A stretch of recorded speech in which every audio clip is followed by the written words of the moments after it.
सुबह 7 बजे मुझे शूटिंग पे जाना है, बट इनकी प्यार है और इनका सम्मान के लिए मैं आया हूँ। तो बस मेरी तरफ से ढेर सारी शुभकामना आप दोनों को कि जैसे आज खुश हैं आजीवन ऐसे ही खुश रहें आप सब और पूरा फैमिली खुश रहे।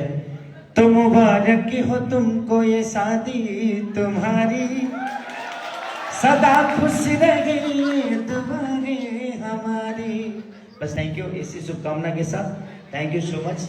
और पूरी फैमिली को मेरी तरफ से ढेर सारी शुभकामना कि आज 2 परिवार नहीं बल्कि मुझे लगता है कि 2 गांव 2 जिला एक साथ मिल रहे हैं और 2 राज्य। भाभी जी कहाँ से? अच्छा, छत्तीसगढ़ से। तब तो पूरा बहुत बढ़िया हो गया, हम पूरा MP चले गए। तो थैंक यू सो मच और पूरी परिवार को मेरी तरफ से ढेर सारी शुभकामना, ढेर सारी शुभकामना। थैंक यू भैया, थैंक यू भाभी। बहुत बहुत शुक्रिया। और बिल्कुल ये बहुत ही खुशहाली घड़ी है जहाँ पर तमाम लोग भी जुड़े हुए हैं। बहुत बहुत शुक्रिया।